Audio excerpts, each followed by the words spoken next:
que se ha proclamado en medio de nosotros, tomada del segundo libro de Samuel, capítulo 15, versos del 13 al 14, el 30 y el capítulo 16 de los versos del 5 al 13, se nos narra, cómo no,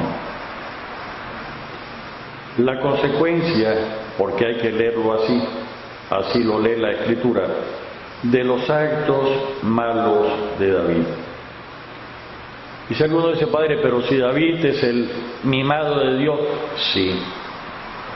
Pero David, aun a pesar de ser el mimado de Dios, hizo cosas perversas, cosas malas. Digamos presente lo de la esposa de Urías y lo que le hizo a Urías. Y hoy tendríamos que reflexionar además en base a esto, con todo el temor y temblor. Lo que le pasa a algunas personas, hoy voy a hablar sobre todo de los varones, que tan metidos en su trabajo, en sus negocios, se olvidan de formar bien a su familia, que anteponen tantas veces los proyectos del trabajo, los proyectos del negocio, los proyectos personales de realización a la propia familia. Nuestro dicho popular dice que quien crea cuervo le van a sacar los ojos. Y sí, David estuvo empeñado en la unificación de Israel, la construcción de la ciudad de David, Jerusalén. Proyecto político, económico, le dedica todas las fuerzas, bueno, mucho de sus fuerzas, otro lo dedica a sus placeres y a sus sanganadas. Hay que decirlo todo. Resultado, los hijos quedan mal criados. No en el sentido normal que decimos de malcriado porque contesta mal, no han sido criados como Dios manda. Padre, y entonces es que la carencia de la vida, la necesidad de trabajarla, miren, hay una responsabilidad indelegable, es la crianza de los hijos. A quienes el Señor llamó al matrimonio, le dio el regalo de la paternidad o de la maternidad, su primera responsabilidad con los hijos. Y voy a decir algo que va a parecer una barbaridad.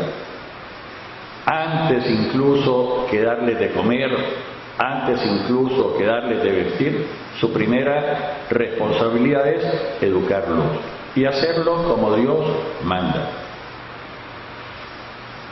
Padre, pero tienen que comer, sí tienen que comer, pero tienen que ser educados para que cuando crezcan su vida transcurra en forma feliz.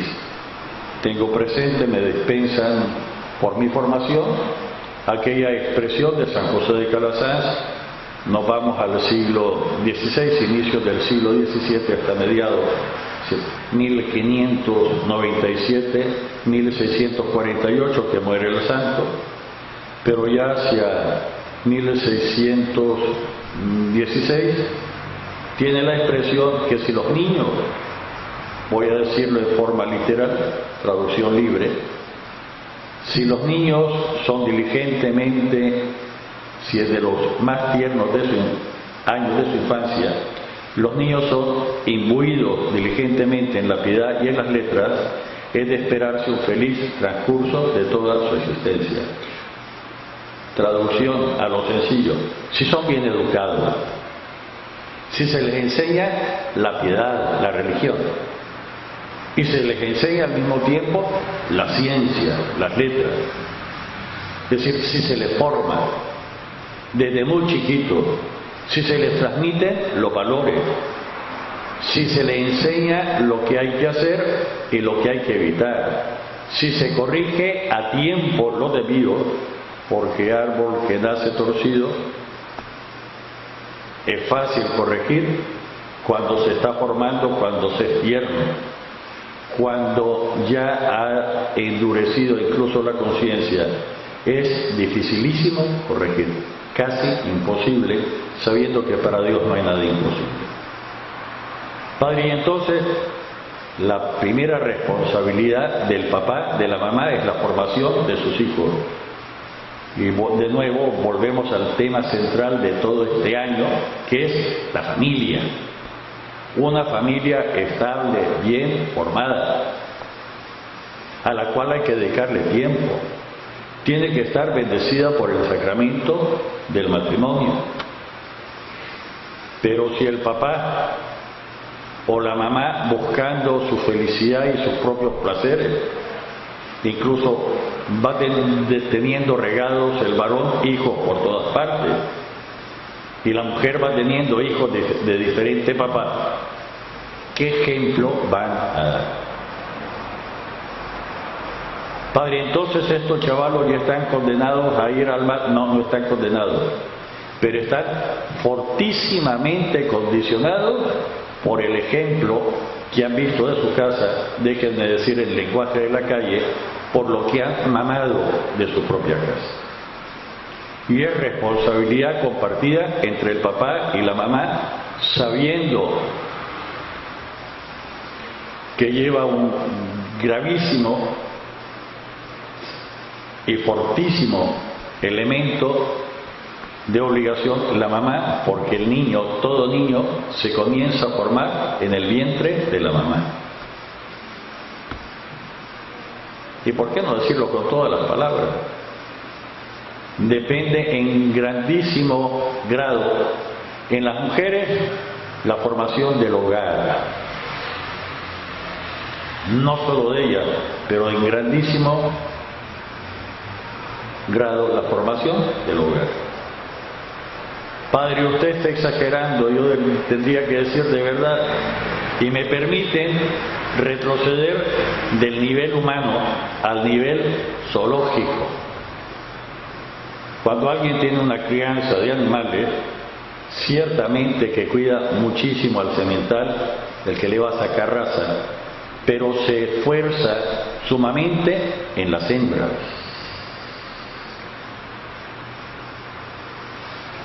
Cualquier clase de animales, de raza o no de raza, el que se le tiene un cierto cariño, incluso a las hembras se dice, lo voy a decir en lenguaje de la calle, que hay que dejar que le pase la primera luna, porque no se ha desarrollado todavía. Y cuando le van a escoger novio, se dice así algunas veces, se esfuerzan en desparasitarla, vitaminarla, para que esté apta para el apareo y el producto sea óptimo. Pero no crean que esos cuidados están reservados exclusivamente a las hembras, estoy hablando en lenguaje zoológico. A los sementales, a los machos dedicados a la reproducción, también se les desparasita, también se les vitamina. Y quien tiene este negocio de sementales no deja que el macho tenga muchas tareas, incluso a la semana, para que no pierda fuerzas, para que no se desgaste el macho. Y esto hablando de vacas toros, que al fin y al cabo están destinados al matadero, y hablando de los chanchitos y las chanchitas, que van a estar destinados para hacer nacatamales y chicharrón. Si esto es así, y no solo los que tienen muchísimo dinero porque pueden hacer cosas, sino incluso de la gente más sencilla, por amor de Dios, ¿por qué no cuidamos a los niños por lo menos, de la misma forma que cuidamos a los animales? Padre, usted es grosero, pero si somos más groseros en el trato, ¿quién en la ciudad cierra la puerta si el perrito todavía está en la calle? Y antes de cerrarlo lo llama y lo busca, y tantas veces esa misma familia que tiene cuidado especial del perrito o de la perrita, cierra la puerta y el chavalo y la chavala se quede en la calle. No somos nosotros los groseros. Y cuando uno va por las comarcas, incluso por la montaña, y alguien tiene una hembrita regular de la especie que sea, estoy pensando ahorita de los que tienen una yeguita, cómo recorren la comarca pensando con quién la van a cruzar en su momento para sacar raza y tener mejor cría. ¿Quién nos ha liberado de cuidar a las niñas? No digo que les escojamos quién, de liberar a las niñas y dejarlas de cualquier forma.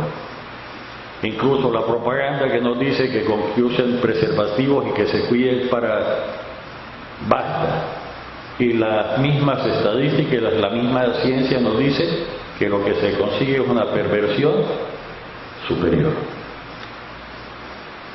¿Quién nos ha enseñado a abandonar a su suerte a los niños y a las niñas?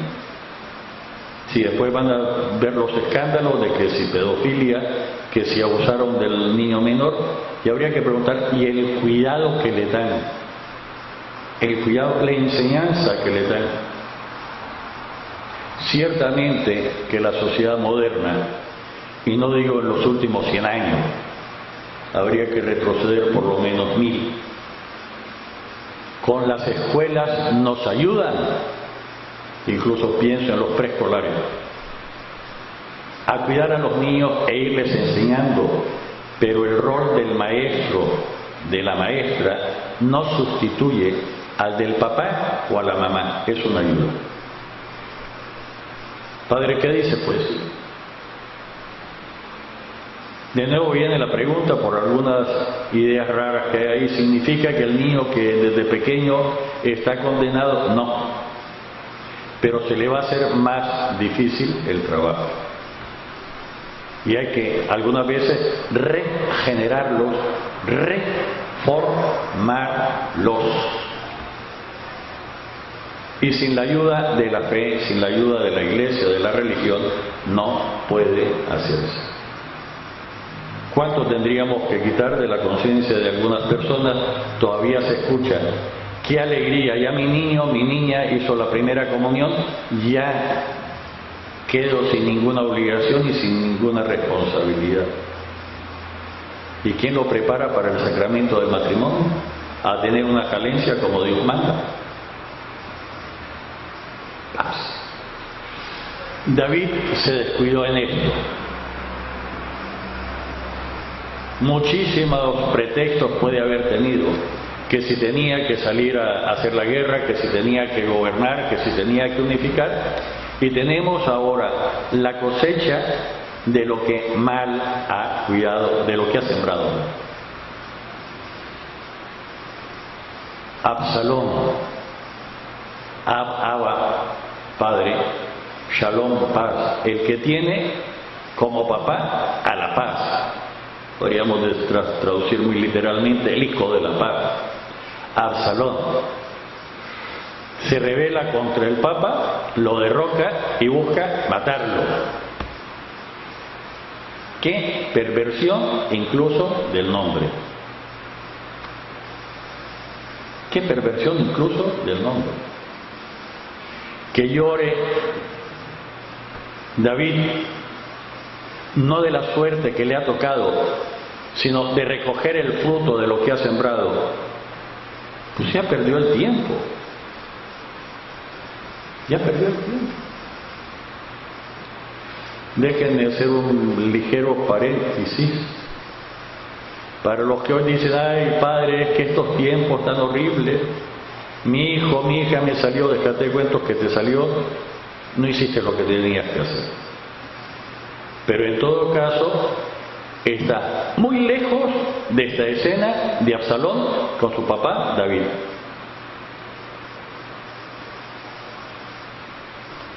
Si acaso problemas de fábricas, de propiedades que alguno le da vuelta al Papa. Aquí tenemos un clavo serio. Y no es porque Dios quiere que sea así, es que no se puede recoger lo que no se ha sembrado. Regresamos al tema de la familia.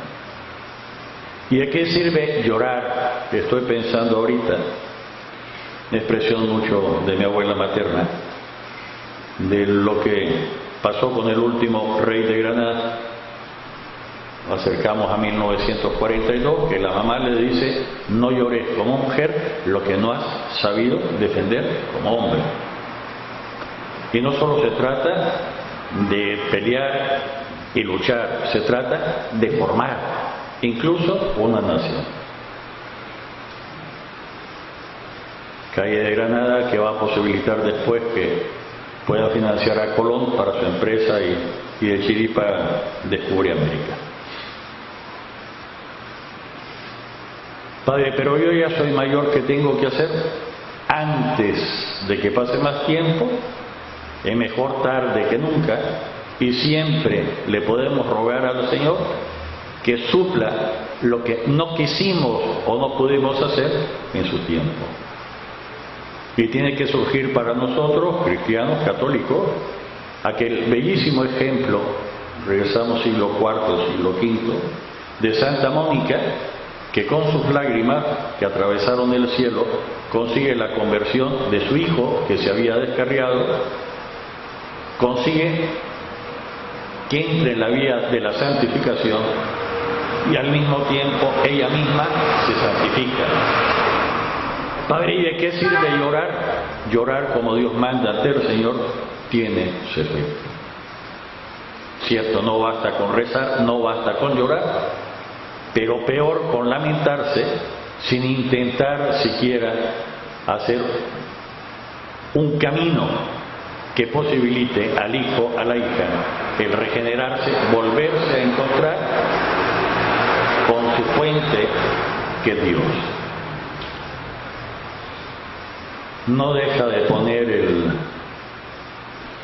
la piel de gallina cuando escuchamos. Estamos hablando del pueblo santo de Israel, todas estas expresiones que se dicen, las que hemos escuchado aquí en esta lectura.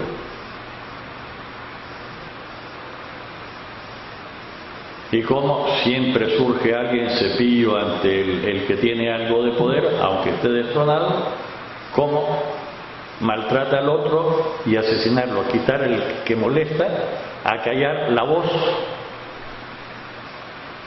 que puede llevar algún elemento de la voz del Señor que llama a la conversión. No obstante, no encontramos en esta escena un arrepentimiento real de David, una conversión de David. Sí le ruega al Señor que sea su auxilio, sí, pero no hay conversión de corazón. Ni siquiera reconocer que está recogiendo lo que ha sembrado.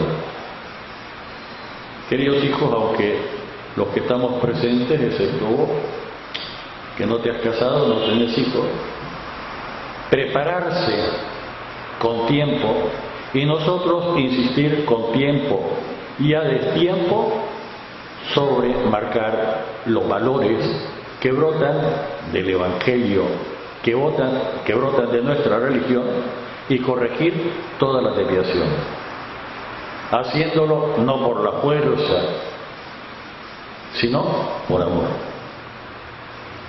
Y nos toca, madrecita, a los que el Señor nos llamó a no tener hijos y que adoptamos como hijos propios a los demás, aunque no sean de nuestra carne, de nuestra sangre, y que los queremos los queremos como auténticos hijos, aunque algunos no se dejen querer, y aunque algunos hay que jalarle tantas veces las orejas y nalguearlos para ver si entran en razón y se vuelven a encontrar con la fuente del ser, la fuente de la verdad, la fuente del amor, es decir, con Dios.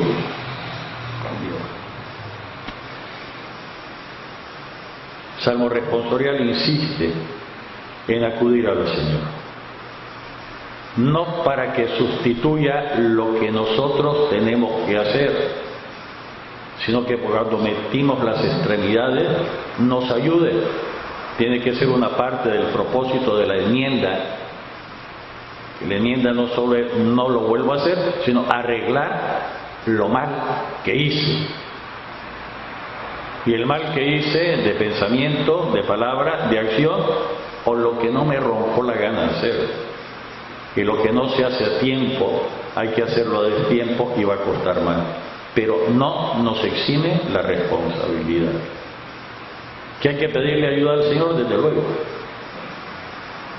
Pero no para hacer nuestra voluntad, sino para que se haga su voluntad, que nos tendría que mover, sería lo ideal, el amor a las personas, y más perfecto, el ayudarles a que puedan salvarse.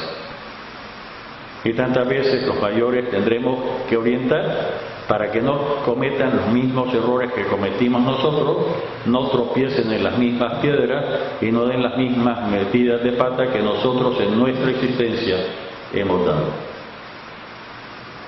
Padre, ¿pero se puede hacer? Desde luego que se puede hacer. Sin necesidad que seamos tan explícitos de desnudarnos a los demás, pero sí. Cuando tuvimos que aprender a fuerza de golpes, las veces que nos salimos del camino del Señor.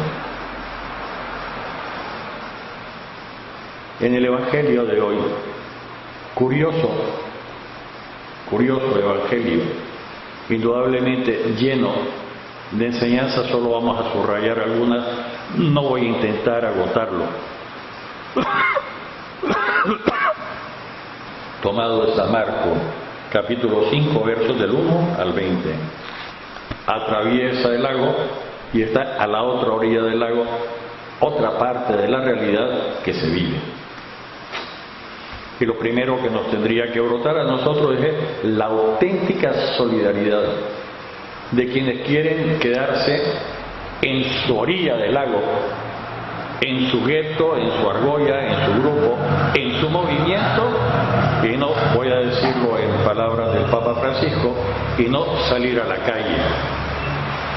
O déjenme decirlo en palabras de Pablo, ay de mí si no evangelizar.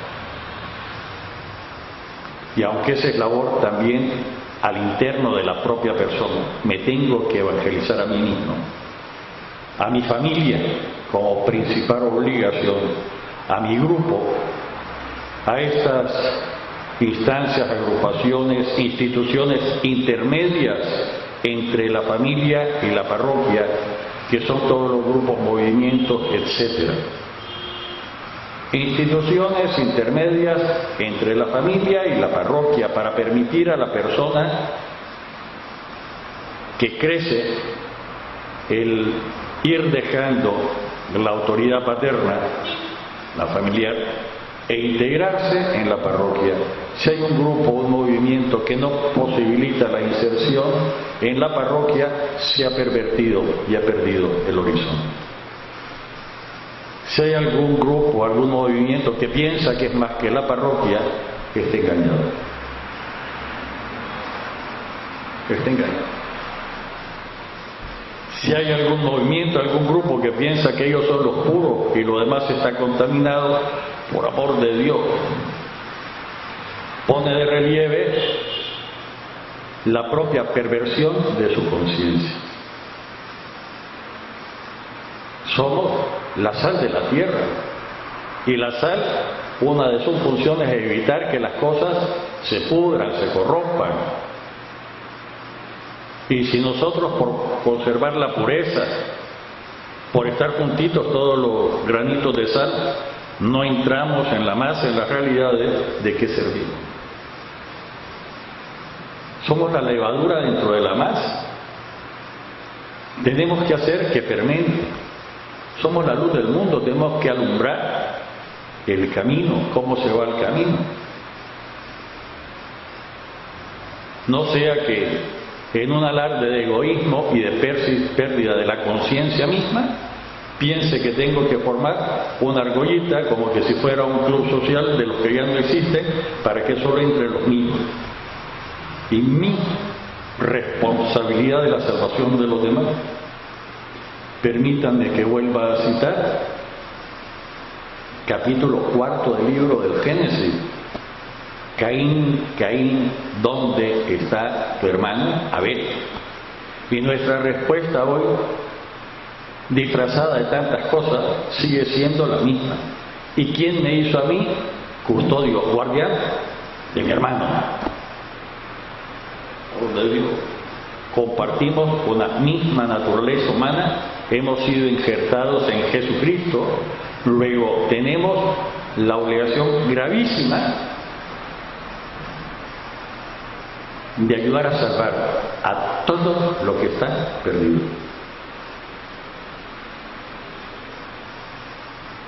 Padre, pero eso es muy peligroso, bendito sea Dios si te das cuenta.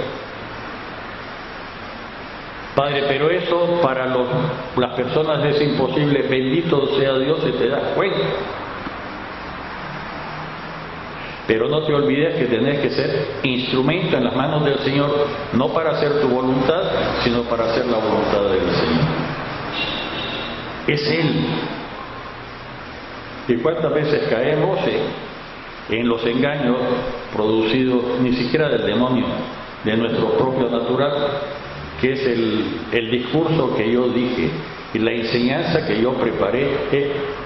El único que toca la conciencia y puede causar un movimiento en el interior de la persona es el Espíritu Santo. Nosotros solo somos instrumentos. Y cuando era bastante más joven, incluso en el seminario, nos ponían un ejemplo, si quieren, chusco. Antes de que llegaran las reformas del Concilio Vaticano, había de estos oradores que llamaban de campanilla. Recuerden que nuestro himno nacional se tocaba como intermedio de los sermones, mientras se celebraba la misa, y había incluso recreos y llamaron, dicen, a uno de esos oradores que mueve a las masas y al final que terminó, alguien se acercó y le dice: Padre, ahora sí me convenció, ahora sí ya me convertí, ahora sí ya entendí. Y el otro, total, los curas también tenemos nuestro orgullo y nuestra vanidad, le preguntó: ¿y cuál de las expresiones, cuál de los razonamientos fue lo que te convenció?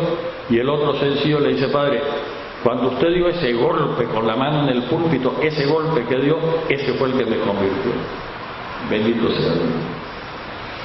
No somos nosotros, es el Señor. No es el grupo, es el Señor. Incluso me atrevo a decir, no es la parroquia, es el Señor. No es la diócesis, es el Señor. Es el Señor. Va a la otra orilla, a Gerasa, y ahí se encuentra que hay un endemoniado, poseso por el diablo. Y sin exagerar como algunos, pero sin ignorar y sin engañarlo, la posesión diabólica es posible. Y si quieren asustarse, la famosa película del exorcista está tomada de la vida real, nada más que no era una niña, era un niño. Y claro, después lo que aumentan las películas y poner un montón de síntomas que no se dieron en el caso real, sino de otros casos que son reales. La posesión es posible. En el cristiano solo se puede dar una posesión cuando el cristiano comienza a jugar abriéndole su libertad al demonio. Igual va a ser aquello que tantas veces le tendió el dedito y se le agarró la mano, se le agarró completo.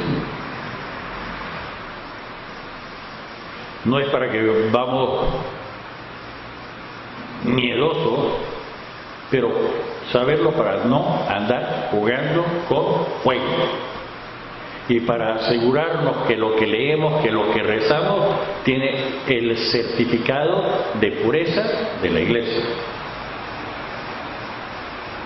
Se acerca, está poseso, se acerca y el demonio que está en él se dirige a Jesús.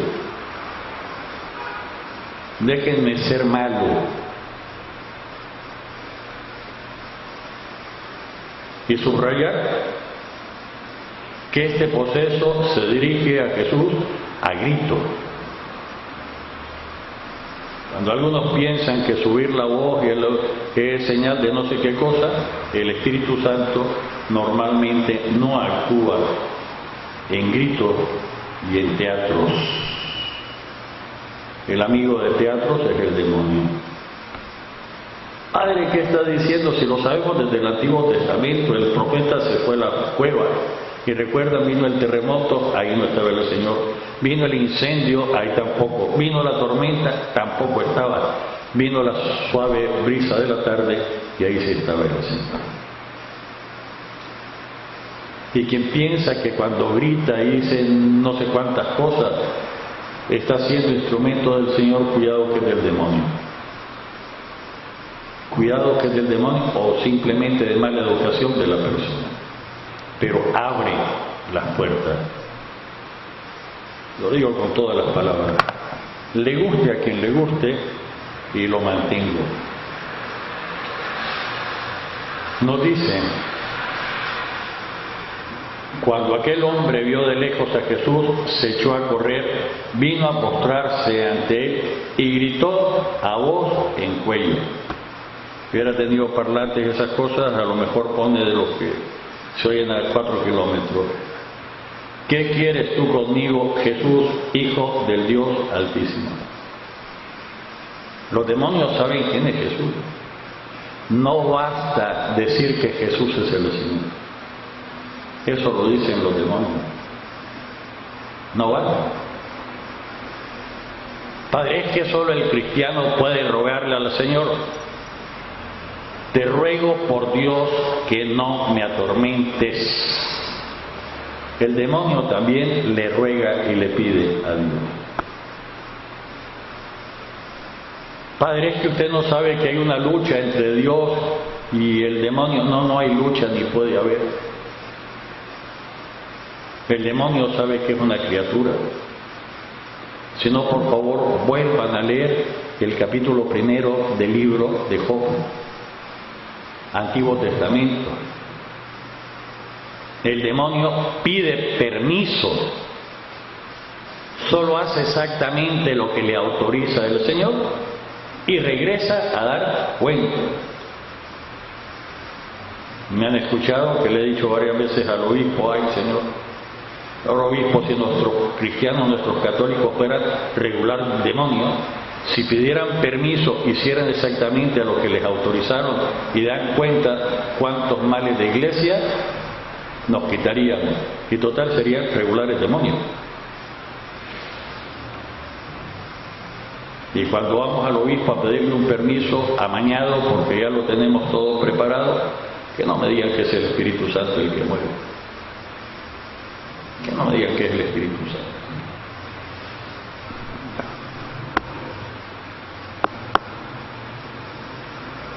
Entonces le preguntó Jesús, ¿cómo te llamas? Le respondió, me llamo Legión, porque somos muchos. Y le rogaba con insistencia que no lo expulsara de aquella comarca. Para los que creen que rogar mucho al Señor es porque el Espíritu Santo los mueve, no necesariamente. Los espíritus le rogaban a Jesús, déjanos salir de aquí para meternos en esos cerdos. Y él se lo permitió. Padre, ¿y entonces el Señor le concede favores al demonio? Sí. El Señor es el Señor, es bueno, misericordioso.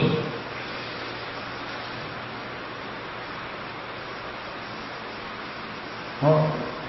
¿Qué diferencia de algunos ruegos nuestros? Te pido, Señor, que hagas esto, pero esto y solo esto. No te ruego, tendría que decir con toda honestidad, te estoy mandando y te quiero manipular. pero eso no es acción del Espíritu Santo. Y a lo mejor ni el demonio necesita meterse a eso, basta nuestro propio natural, inclinado al mal, como efecto del pecado original. ¿Qué es lo triste de esta escena? La gente que vivía ahí, que había sido informado, tapas preso,